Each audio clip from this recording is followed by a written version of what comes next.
She died days before Christmas, and the timing alone makes this story impossible to ignore. She wasn't running from danger, she wasn't meeting someone secretly, she wasn't doing anything reckless. She was walking, the kind of ordinary act that feels safe precisely because it has always been safe before.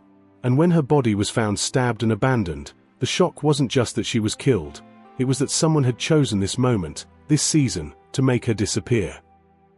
Because here's the moral tension that refuses to go away: random violence doesn't usually respect calendars, but deliberate violence does. The man everyone expected to be broken by grief was her husband, Dirk Grinder. He was a respected Harvard-educated physician, affluent, articulate, and visibly composed. He spoke calmly, answered questions politely, and appeared devastated in a way that never spilled over. And that composure mattered, because the first thing investigators learn is this: grief is messy, but performance is neat. And the neater it looks, the more you have to ask what's being cleaned up. From the outside, the Grinder marriage looked like stability itself. A large home, financial comfort, routines that didn't raise suspicion.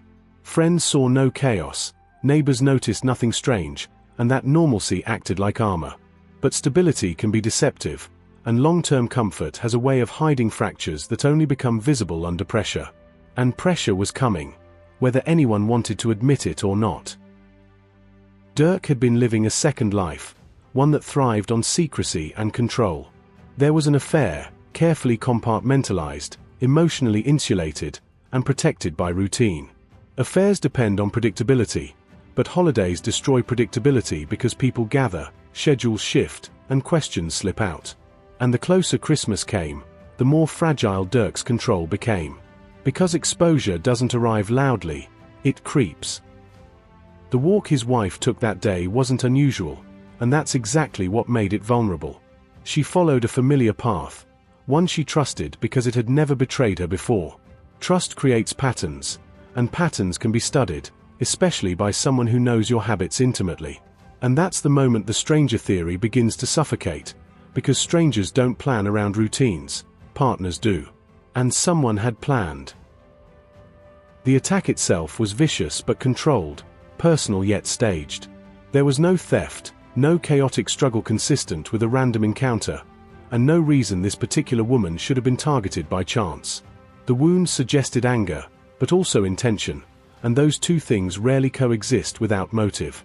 Police initially allowed the idea of randomness to linger, because accusing a respected husband requires evidence strong enough to overcome disbelief. But disbelief is not a defense against facts. As investigators examined Dirk's behavior more closely, small inconsistencies began to surface. He knew details before they were public. He corrected investigators unnecessarily. He spoke with the confidence of someone narrating rather than remembering. And here's the loop that tightens quietly.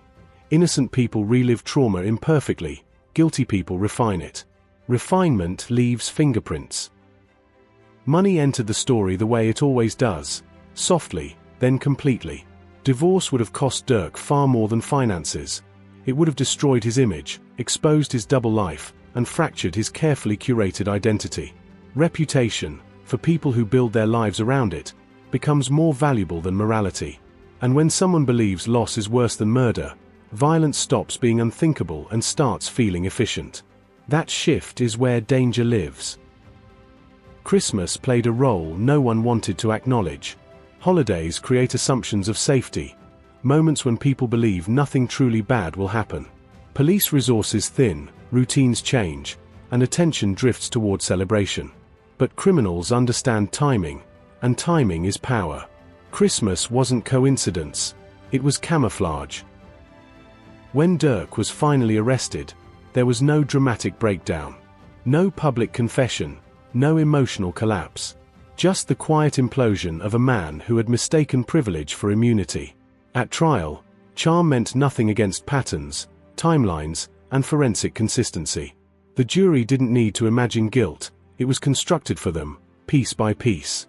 And when the verdict came back guilty, it didn't shock anyone who had been paying attention. Life without parole ended Dirk's freedom, but it didn't restore what was taken. Children were forced to grow up inside the echo of violence they didn't choose. Friends replayed conversations that now felt staged. And Christmas, once a season of comfort, became a reminder of how easily trust can be weaponized. Some holidays never recover. This case isn't about passion or momentary loss of control. It's about access, entitlement, and the belief that intimacy grants ownership. Love doesn't protect you when someone sees you as an obstacle instead of a partner. And that's the truth that makes this story rot long after it's solved. Affection wasn't the motive, it was the method. She trusted him.